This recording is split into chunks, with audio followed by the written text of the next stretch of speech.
Welcome, everybody, to On the Tee. I am not Anita Marks, but I am John Mascari. And I'm coming to you in advance of the U.S. Open here on the Pro Golf Network.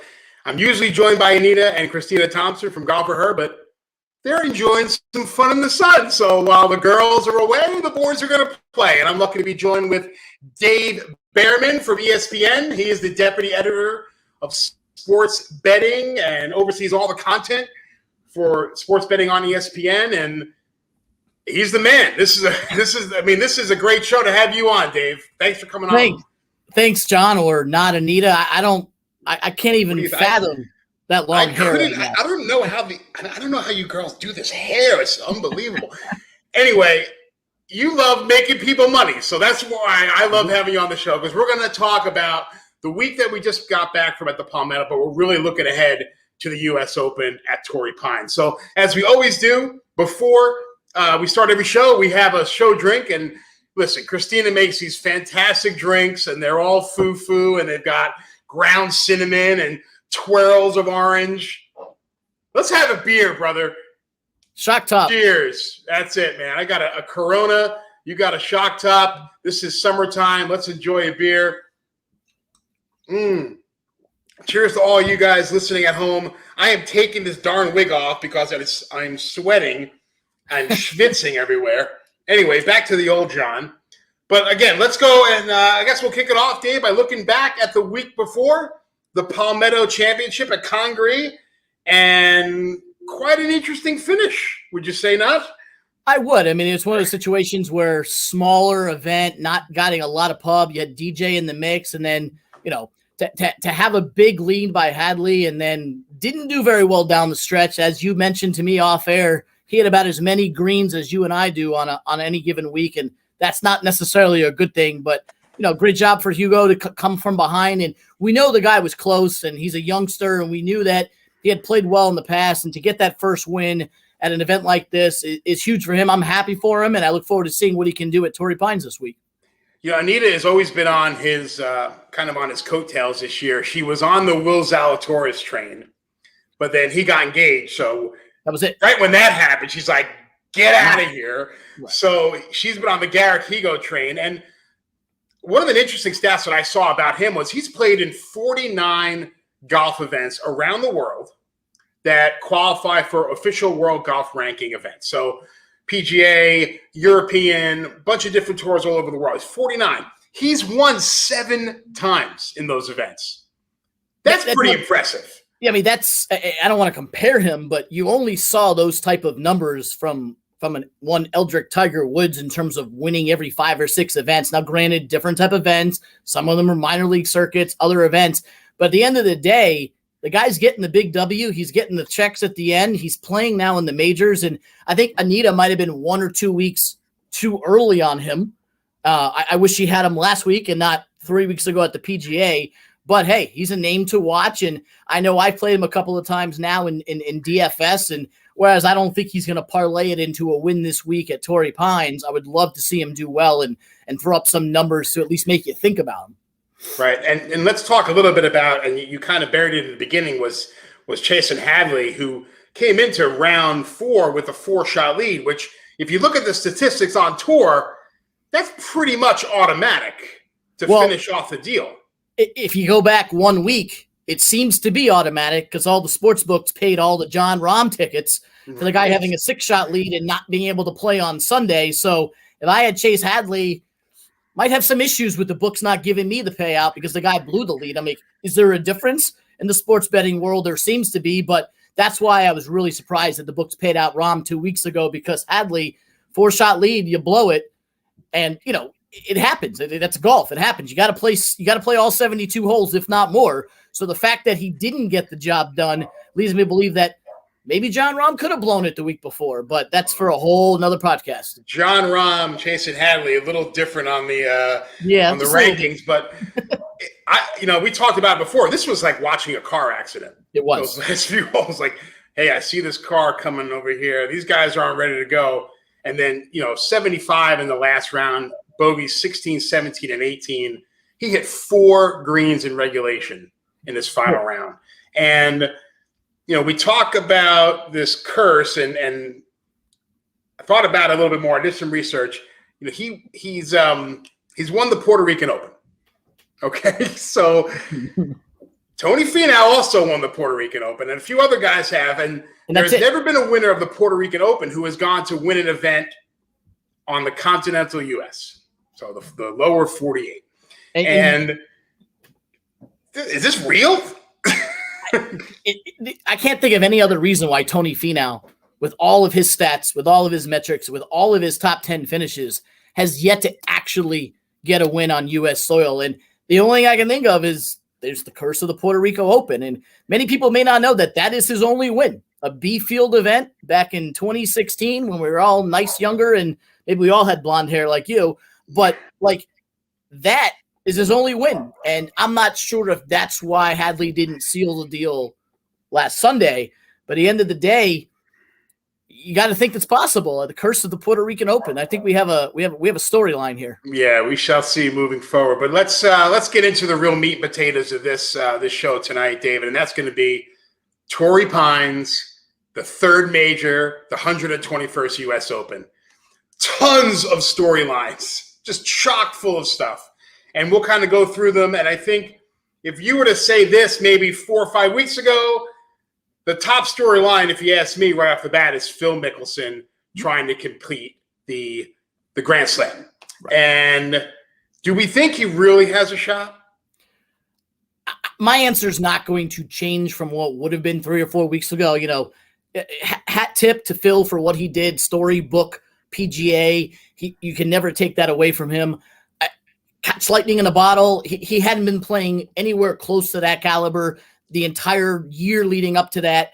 I still have the same, and I'm the first one to admit, John, I was wrong. I didn't see Phil winning that. Phil won it. I don't think there was many people who actually study golf, handicap golf, who actually thought Phil Mickelson was going to win the PGA Championship. Those same people, including myself, he's not going to win this one either. Now, I know he's from Southern California. I know this is, of course he's played well before. He's still 50, almost 51 years old coming up. Independent of him winning the PGA Championship, I don't see Phil getting it done, but it's also one of those things where if you're wrong, you're wrong. Like, I sat there on Sunday of the PGA Championship with my dad, who was up for the first time since COVID from Florida, watching Phil Mickelson win the PGA Championship. And it was the first time where I said, you know what?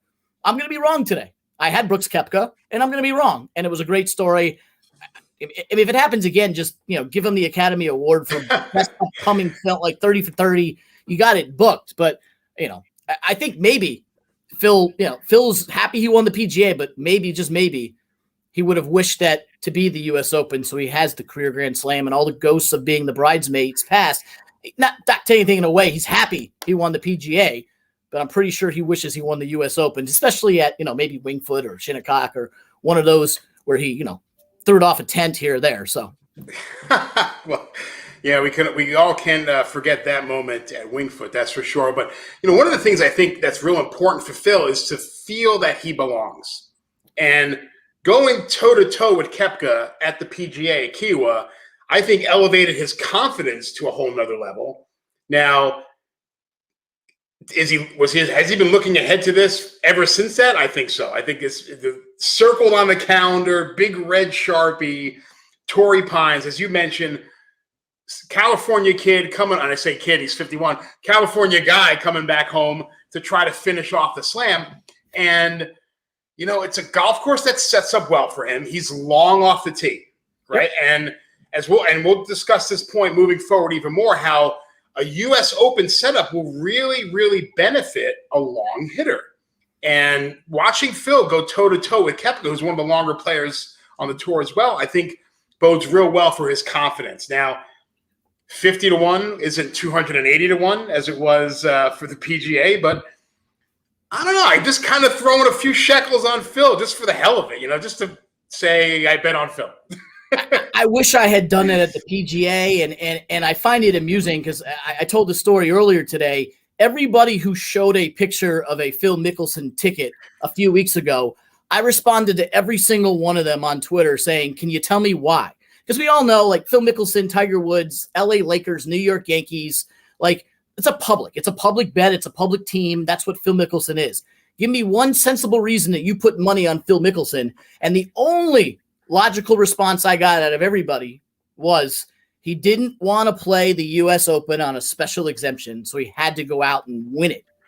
Okay. That's a stretch. It's a stretch, but it's a lot better than I walked by a sports book and threw $10 on Phil because he's the only name on the board I recognized. Yeah, so let's talk now about where we're going. So we're going to San Diego. We're going to a Muni. This is Torrey Pines is a course run by the city of San Diego. But what are we going to expect on this golf course? We're going to expect a long course that has very narrow fairways, very thick rough, and even thicker rough than we've seen before. You can get into the dynamics of what it is, but it's going to be very, very thick. It's going to grab the club. If you don't hit the fairways, and we'll talk about it later, there's a certain top 10 golfer on my list that I'm not only fading, but picking to miss the cut because he has trouble hitting those fairways. How about that for a little bit of a tease? Okay, that's a big carrot there, man. If you don't hit the fairways and you can't hit the greens, basically hitting the ball into the rough here is a one-shot penalty. You're going to get a bogey if you hit it into the rough. We saw how it played in 2008. Tiger wins on one leg, barely under par. Nobody else was. I see it happening that way again, if not harder, because they're growing the rough even thicker than it was before with the different seed they have there. You got to have someone that has a good iron play, has the driver to be able to hit the fairways. And yes, bombing, it's going to help. The Bryson DeChambeaus of the world who can hit it far, good. I'm just not sure that their wedges from 120 out of the grass is the same that they were at Winged Foot when the rough wasn't as bad. So even though Bryson has the advantage off the tee with the length, he's going to have some issues if he doesn't get those fairways because this rough is nothing to be nothing to look at as being simple, even though everybody in their memory, the only thing you can think of is Tiger Woods up and down from the rough on 18 on the 72nd hole in 2008. That's Tiger Woods. Like, these guys aren't Tiger Woods. So the guy who does do that will be the one who wins. Yeah, and you talked a little bit about the rough here, and they overseeded it with ryegrass, which really gets it very dense and thick. The ball will nestle down. And you see all the people on social media doing the obligatory golf ball drop, and the ball disappears. So that's typical U.S. Open preview. But I'm really excited to see this golf course again. I love the tournament in 2008 for obvious reasons of the finish, and I've had the opportunity to play here a few times and really, really enjoyed it. I probably took more pictures of people parasailing and hang gliding than the golf course. But I don't know. Have you had a chance to get out there, Dave? I know I see a flag behind you there. I have. I haven't played it, but I worked the 2008 U.S. Open for ESPN. It was my first ever golf road. I went on to work 10 men's majors and 20 total majors, including the seniors and the women out in the UK. This is my first one. This is my maiden voyage. It was my first golf remote with the company. I had absolutely no idea what the heck I was doing. Little did I know I was about to witness what has stood the test of time as arguably the greatest U.S. Open, if not sporting event. To think about what Tiger Woods was able to do, what we found out later was one leg to win a U.S. Open playing 91 holes on one leg. I got to go out there and walk the course many times that year, including on Monday when there weren't many fans there because it was the playoff that nobody had planned for. Got to walk inside the ropes, got to actually see and walk through that thick rough that my feet were hurting at the end of the round. It's a tough course, make no bones about it. Being that I was a rookie in the field at the time, I had nothing to compare it to. But since then have gone on to walk or play courses like St. Andrews, Carnoustie, and others, and been to Pebble, etc. I still will always remember my first one and how hard looking at that course and calling my dad afterwards and saying, I probably would shoot 150 here if I played here. And just the fact that you missed the fairway, you're screwed if you even find your ball. And to watch what Tiger Woods did and others. I mean, give credit to Rocco Mediate to come out of nowhere at the age he was to play as well as he does. And who can forget Lee Westwood, one of many, many top 5 finishes for Westwood at a U.S. Open. Tough course, great views. I mean, everyone talks about Pebble on the coast and the way Pebble sets up. But you got to look at Torrey Pines with, you called it, the parasailers and the people skydiving and stuff. It's a great venue. I hope they play more U.S. Opens here. Like I said, it's near and dear to me because it was my first one, but I hope they go back there many times. I hope they do too. I know they have quite a lineup set up already for future venues. I don't think the next opening is until 2029 possibly, so it might be a while, but certainly a venue that could host this event and is certainly challenging enough to the players in the field. So let's look back at the 2020 Open and our champion, Bryson DeChambeau. He's kind of had an up and down year. He's won twice, but he's also missed cuts left and right, and the feud with Brooks Koepka, and there's a lot of noise going on with Bryson. So it should be interesting to see how he comes into the event as the defending champion. And I'll kind of tease it out where I think I'm kind of liking Bryson. I think he's going to be someone who will be towards the top of the leaderboard. But I want to talk to you just a little bit about the dynamic between those two players, and how do you feel about Brooks Koepka on the other side with going for his third U.S. Open? Only Tiger and Hale Irwin have won 3. Now Jack and Ben Hogan have more than that, but that's rarefied air when we're talking about American golfers and the U.S. Open. It is, and I think both of them at the end of the day are going to be right there at the end. I think they're too talented to not be. What concerns me about Bryson, as we mentioned a few minutes ago, was missing the fairways. He's not near the top in terms of accuracy. Obviously, he is at the top in terms of driving distance, got shots gained off tee, and therefore that leads to all the other good stats that he has. If he's able to get up and down from the rough, then he might have a back-to-back win. As far as Brooks is concerned, he's already up there in the rarefied air. The guy has 4 majors. He has 2 U.S. Open wins. He's won on tough courses. He seems to be somebody who doesn't let anything else bother him, which you only can go back to Tiger Woods to look at a guy who doesn't really give a crap what anybody says or thinks. He's out there to win a major. I think the difference between Tiger and Tiger and Brooks, is whereas Tiger said he only cared about the majors, went out and won 80-something other events. Brooks just doesn't show up at these other events. So at the end of the day, Brooks Koepka, yeah, he hasn't played well at Torrey Pines because it's the Farmers Insurance Open. With all due respect to Farmers Insurance, it's not the United States Open Championship. So Brooks is going to be there. You hope the knee is okay. We didn't know if the knee was okay at the PGA, and he was right there with Phil until a poor final round. So the only thing that worries me about Brooks is whether he can finish 4 days of golf, because he has been in contention and has a lot of runner-ups that he's kind of getting not only the wins, but he was second to Tiger. Now he's second to Phil. So he has a couple of almost misses that we always give Xander Schauffele and Tony Finau and Phil Mickelson crap for.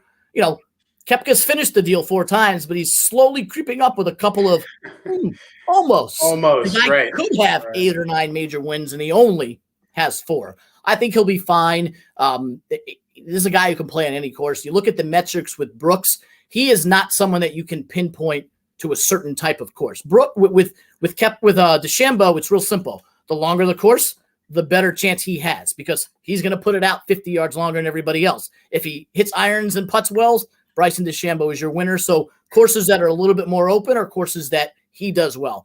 Brooks really doesn't have a specific course because he has a great all-around game. Really, it comes down to whether his knee is okay or not. If it's okay, I think he wins another one. If it's not, maybe he finishes second again. Well, the thing that makes me go, is the miscut before the PGA. And now we've got a miscut before the Open. And to your point before, a little extra time with the knee, resting the knee, might do him wonders. So it might be his kind of MO. It's like, I'm going to miss the cut. I'm going to miss the cut on the week before a major and put a little extra time in and rest up or focus on the U.S. Open. And let's see what happens. So it should be interesting. You're talking about a guy that has 4 major titles who you have found at 50-1 at times to win events like the one he won earlier this year, because he just doesn't show up at the other ones. And then the odds reflect the fact that, he hasn't played well. Brooks Koepka is going to play well. Find me the last major where Brooks Koepka didn't play well. And he does show up at these events, and I expect him to be there. He's just one of those big-time players who expect to play well no matter what the course is. Before we look into the numbers and the odds for the U.S. Open, I do want to touch on one person that we really haven't mentioned, and Mr. COVID himself, Jon Rahm. And what can we expect from John, do you think, this week coming into Torrey Pines? He got the clearance to get out there a little bit earlier than maybe we had thought, and happy for him and happy for his family that he's negative and he's back on tour, and he's you want to say he's drooling a little bit, or he's kind of chomping at the bit, or I mean, it's an unprecedented situation. We've never had a guy get pulled from a round after 3 great rounds and leading a tournament, and then 2 weeks later turn around and go for his first major. You just don't see that. I'm not normally one who finds any value in taking the favorite to win a major championship because there's 155 other guys in the field, too many variables, weather, etc. But you got to look at Jon Rahm's stats, and it absolutely screams take me. Because you can go through all of the other favorites, which I'm sure we will do, and find something wrong with every single one of them, whether it's injury, haven't played well, not a good course for him. Jon Rahm won here in 2017. He was T5 and T7 in 2 other appearances since. 23 under par on the South course alone, which is the course that all 4 rounds will be played at, is the best of anybody on tour since 2016. His 2 wins last year were on tight courses just like this one in Jack's course and the BMW. He's first in scoring average, second in total, second in tee to green, third off tee, 12. I mean, I can keep going. 5th in greens and reg. Man. This is someone who every single thing points to this guy getting it done, except he's never gotten it done. He has 10 top 10s this year alone, most on tour, 0 wins. I think he can win this. I just showed you all the numbers. 10 top 10s. He's in the top 12 of almost every single statistical category. Already has won here. The course is perfect for him. He's had some extra rest, not rest that he wanted to have, some extra rest. The one thing that has gotten Jon Rahm in trouble has been his temperament. He's fiery. He can blow up on the course. Sometimes that affects him on Thursday or Friday, and he's chasing on Saturday or Sunday. I'm thinking what happened to him last week was one of the worst things that could happen to a professional athlete with a 6-shot lead. Can you imagine pulling Tom Brady when he has a 2-touchdown lead in the Super Bowl? Like, it's horrible. That this the Falcons would have loved to have done that. Of course. This might make him do something that he has trouble doing, and that's focus on the task at hand. The task at hand is to win a major championship. Like I said, he's played well here before. He's played well in majors before. Nobody has played better on the South course than Jon Rahm. It's going to be tougher than it was before, but it's tougher for everybody. 10-1 is a low price. I like him at his top 10 at plus 100, almost even money. That's pretty much a bargain to me because he's going to finish in the top 10. I do think of all the favorites out there, I like Jon Rahm the best, and that's probably why his odds are the way they are, but I would also take him if he wasn't the favorite to win. So let's take a look now at the odds going into the U.S. Open, Dave. And we spoke about Rahm being the favorite at 10-1. And then as we kind of look down the board, there's a whole lot of guys jumbled in at that 14, 18, 22 kind of area. What does that kind of tell you about the odds makers and where the money's going, but also just the field that we're in and the venue that we're in? And are we just going to kind of throw our hands up and just like any of these guys can win? I know you mentioned earlier that you could probably find a hole in every one of these guys' games, but let's talk a little bit about the top of the odds and who we think, like besides Jon Rahm you just spoke of, who legitimately has a shot to win here. I think what the odds are telling us is that when the odds makers are looking at this board, there is no Tiger Woods. There's no dominant person out there that's going to be 5 or 6-1. All these guys, like I mentioned, you have Brooks Koepka has a knee injury. DJ hasn't played well since last year's Masters. JT won the Players, and you haven't heard from him since. Jordan Spieth, as you'll see later on as we talk, is not someone I think this course is made for. He's been awful at Torrey Pines and pretty bad at U.S. Opens recently. So I'm not looking, other than Jon Rahm, I'm not looking at any of these guys in the 10 to 20 to 1 range because I think that there's not a lot of value in picking these guys. I'm looking more in the 25, 30 to 41 range. Someone like a Patrick Reed played well here at Torrey Pines. Someone like Xander Schauffele plays well at every single major not named last month's PGA Championship. Guys that I know aren't the best in the world, but have played well here, have played well in tough environments, and you're getting 25 to 30 to 1 as opposed to saying, well, yeah, Jordan Spieth, he's 12, 14 to 1 short. No, he's not made for a tight course. He can't hit fairways. Not the right course for him. That's why I'm fading him. Dustin Johnson, why would I want him at 15 to 1 if he hasn't even played? Sure, he had a top 10 at the Palmetto. Nobody else played the event. You and I could have got the top 10 there. It's just not made for those guys. But at the end of the day, I'm not looking 100 and 200 to 1 guys because this is the toughest test, the U.S. Open. I think those second tier guys in the 22 to 35, 40 to 1 range are guys that I'm targeting this week. Yeah, I'm with you on that, Dave. And I love guys in that 22, Victor Hovland at 25 to 1, even someone like Daniel Berger at 33 to 1. I think it's a really good value pick. And so usually this time in the show when Anita's here, she'll throw up her picks for the week. So I think Brett will bring those up now. And you have to put the wig on? I don't think I want to put the wig back on. You know, I have when I get the blonde wig on, I morph into this crazy lady. But let's look at Anita's pick. She's probably sitting on the beach right now, having a Corona, but she likes Schauffele. She loves Webb Simpson. She's always on him. Abraham Ancer, who I'm kind of fading in this tournament, believe it or not, but she likes him. Scotty Scheffler, who's always been someone that I love to throw some scratch on. Paul Casey and Shane Lowry. What do you think of this lineup here, Dave? I mean, they're it's good. Not one of our better lineups. Let's put it that way. But no, and Webb Simpson, who has played well at major championships, but has not played Torrey Pines in the last decade. Abe Ancer has played well recently and has shown up at majors. We've seen what Scotty Scheffler can do when he won the World Golf or finished second at the World Golf Championship match play. Paul Casey is someone that always finds his way into Saturday and Sunday at a major. I'm with her on the X-Man. I think Xander Schauffele with 7 top 10s in his last 16 majors. You look at the U.S. Open, you say the U.S. Open is the toughest test because it's always narrow. It's always tough to hit the greens. The rough is tight, and it's a true test for the golfer. Most of the big-time golfers out there, you think Phil Mickelson's won everything but a U.S. Open. These guys struggle at this type of event. Look what Xander's done. T5, T6, T3, and 5. The 4 U.S. Opens he's been in, his worst finish is T6. That's a guy so on my team. Right. I mean, that's pretty good. And, he almost won the Masters, which he could have won if he didn't have that triple bogey late. He's from San Diego. He was the runner-up at this course to Patrick Reed in January, so he can play it well. And his metrics are saying 3rd total, 8th in putting, 18th tee to green, on and on and on, 11th in greens and reg. He has the metrics. He has the iron game. He does well at majors. This is home. And above all else, what's important to me is he always plays well at this event. And you can't say that for Jordan Spieth. You can't say that other than runners-up for Phil Mickelson.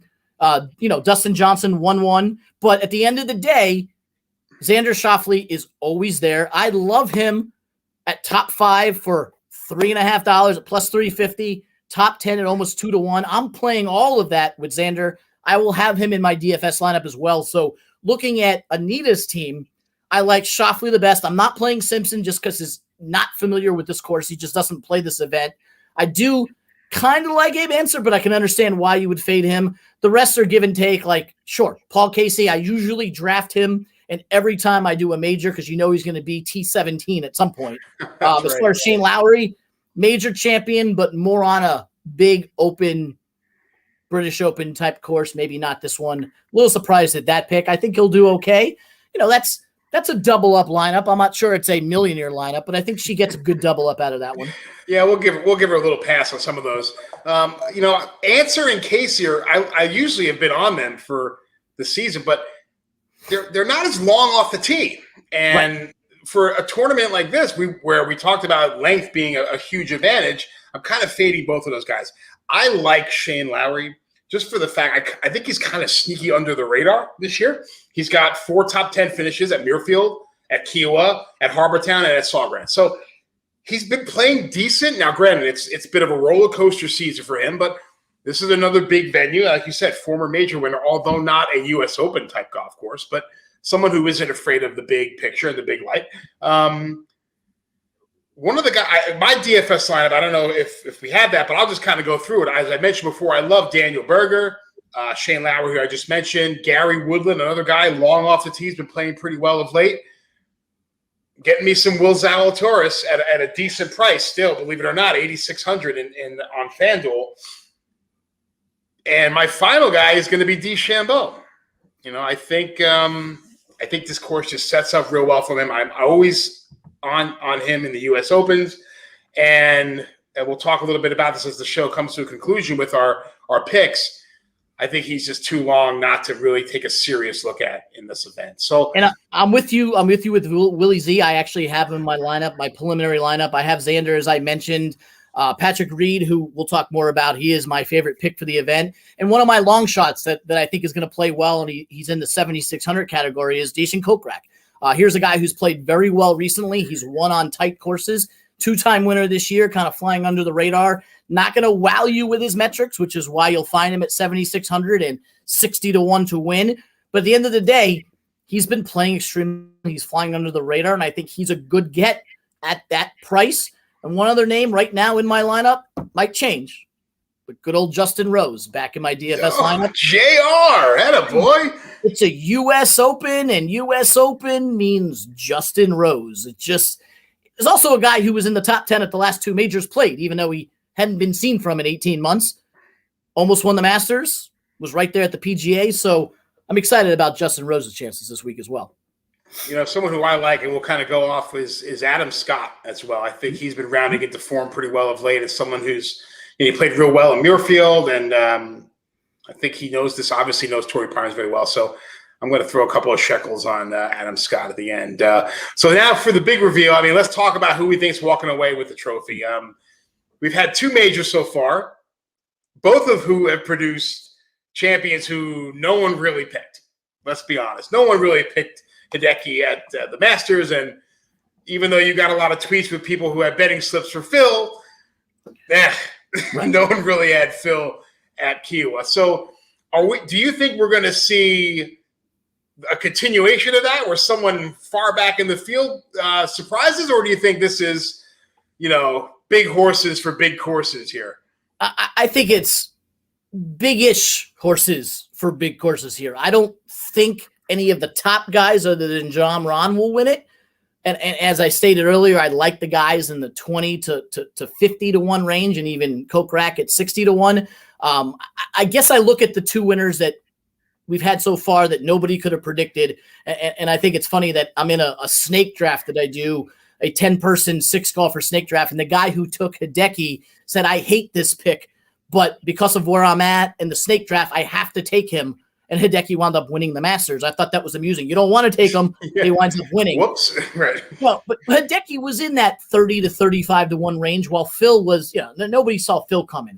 I think this is going to be more like the Masters with Hideki, where the guy who wins wouldn't be someone coming out of left field like Phil or, someone in the 100 to 200 range, but it'll be someone that'll be like, yeah, I should have thought of that. Like, yeah, Hideki can win the Masters. Sure. That's why I like Patrick Reed. I think Patrick Reed is a guy at 25-1 who won here in January, who plays great in big events, T8 at the Masters, T6 at Wells Fargo, 17th at the PGA, 5th at Memorial, won a Masters before. On the South course, he won in January, tied for 6th the year before. 19 of his 20 rounds have been par or better, which you just don't see. I just said the exact opposite with Jordan Spieth. Short game is incredible. He has the best short game this side of Phil Mickelson on tour. And you're going to need that if you miss greens here and get up and down from the rough. So you got a 25-1 shot, a little bit shorter than a Hideki was, a lot shorter than a Phil was. But I think someone of a Patrick Reed, you mentioned Adam Scott, Justin Rose. I think it's someone who's been there before, but someone that you wouldn't say, wow, he's the best in the world, but someone you'd be like, yeah, I could have seen that, which none of us were saying with Phil.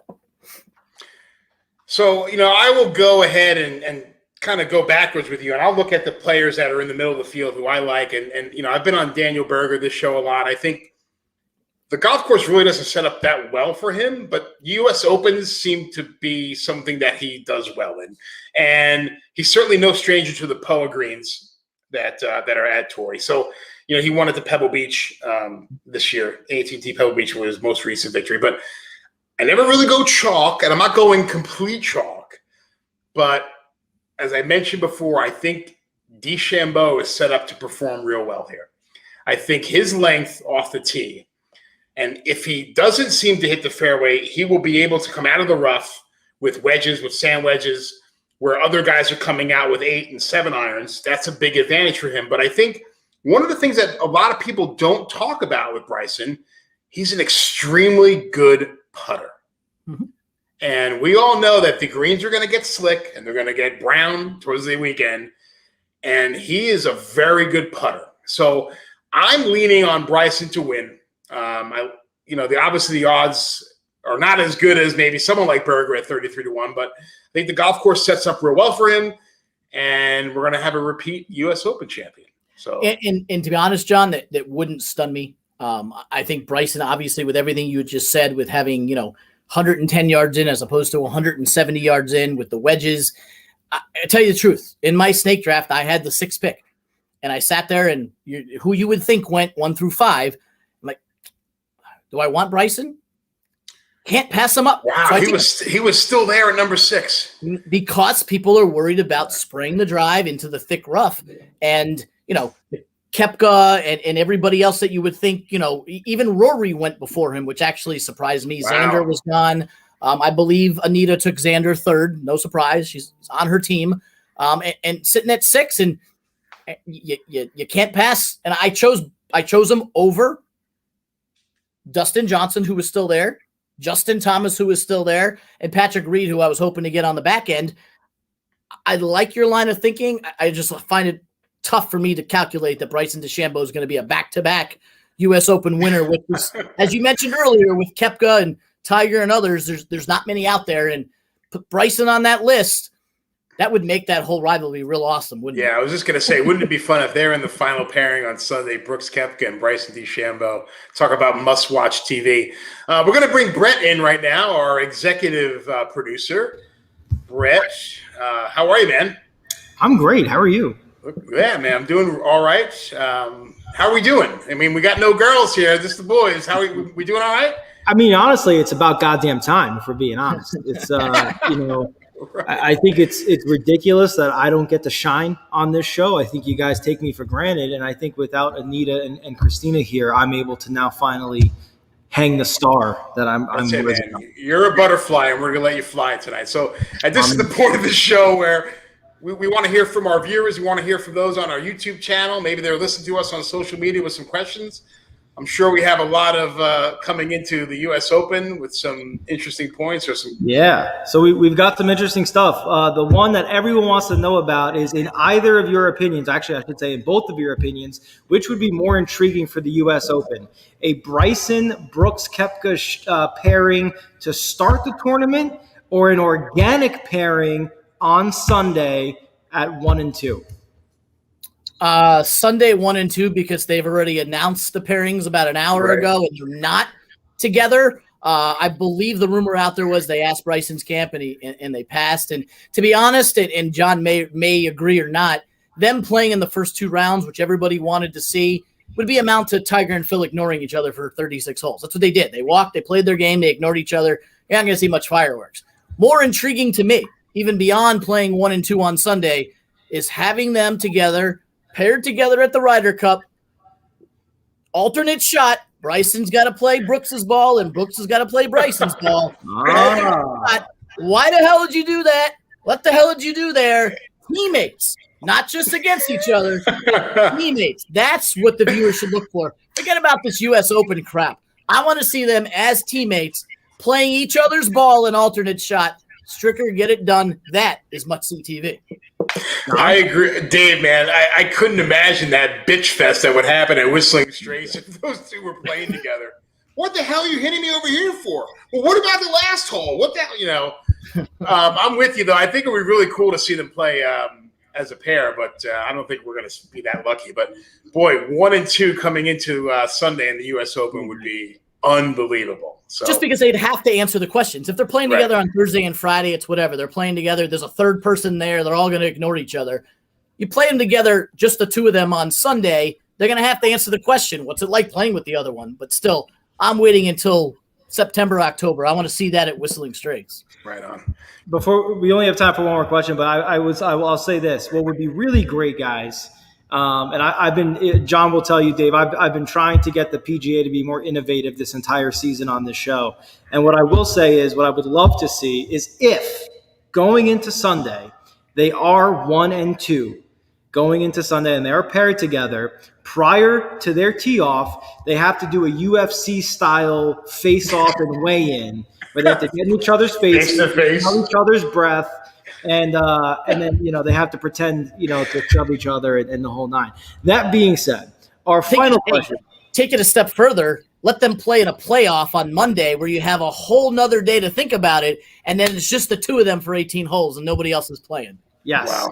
Wow. And then final question is actually about the challenge. I know it's not the U.S. Open, and it involves Tom Brady and Bryson DeChambeau and Aaron Rodgers.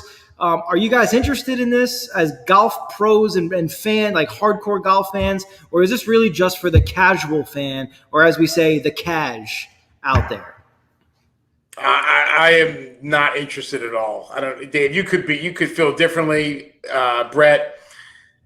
They could have done so many more things to get my attention as an avid golf fan than having the rinse and repeat match of Phil with Tom, and have some girls from the LPGA Tour, have some musicians, have athletes. Yeah, there were so many more things they could have done than 2-on-2, Phil again, Tom Brady again, blah, blah, blah, blah. I'm going to watch only because it's so easy to bet on, because it's just 2-on-2 and the betting markets are out there and they're talking to each other. But I'm a little bit with John. I think they could have done more. And, as a resident Dolphins fan, I just, you called it with, your Freudian slip there with Tom Brady. Like, just go away already. Like, just retire, go do something else. Like, maybe if Tom was retired and stopped winning Super Bowls and wanted to go play golf, I'd be okay with it. But, after a while, I just get bored with Tom Brady shit. So, I'm going to watch because I'm going to bet on it. I'm going to enjoy watching it. It's not going to change whether I have to take my kids to Little League or not. I'm not going to be like, oh, crap, I got to get out of this recital so I can go watch Phil Mickelson win the PGA, as I had 57 dances to sit through before I could go home and watch Phil Mickelson win. This wouldn't stop me from doing that. Yeah, 57. Unbelievable. Yeah. But it's made for TV, and it is what it is. I think it speaks to the power of the NFL's offseason, right, and the star power that the NFL brings. That being said, I think it was interesting when it was Tom Shady and Peyton Manning. I find it less interesting when it's Aaron Rodgers, though I do find their press conferences as an NFL fan, I find them interesting because we actually get some light on the Aaron Rodgers Green Bay situation. He's hilariously honest about it, and Tom continues to throw some shade. But that being said, that is going to do it for me here at Pro Golf Network for On the Tee. Big shout out to Pro Football Network for adding the production value, and for Pro Football Network's newest intern, Jaco Meisegland, who ran the graphics for tonight's show. Guys, I'll see you on the other side. Thank you very much, Brett and David. I can't thank you enough for being on the show with me this week. And I think we did pretty good for ourselves for a couple of schlubs, huh? Yeah, we did. We're not sitting on a beach drinking margaritas like Anita is, but, we're talking golf and we're betting on golf. And, we're only a couple of hours, 24, 40 hours away from actually watching this. And I can't wait. I hung that flag this morning for a reason. It was an awesome event, and I can't wait to see another one. Yeah, it's and one of the great things I love, and I know you could probably say the same thing, is that this event is always on Father's Day weekend, and you have kids and I have kids, and Brett has children. He's a new dad, and it's just a great event to be a dad and sit home and sit on the couch with your kids and watch the U.S. Open. It's a great tradition, and I'm looking forward to seeing this venue and seeing the great field, and let's see what happens. Let's see if Bryson can bring it on home. Let's have some fun. Patty Reed 25-1 and Jordan Spieth 3-1 to miss the cut. All right, man. He is David Beerman. I am John Mascari. I am not Anita Marks, but we are here once again next week to go over the winners. But we'd like to thank everyone for tuning in. I appreciate it very much. Enjoy the U.S. Open. I hope we make some money this week. And we look forward to seeing you next week here on the Pro Golf Network.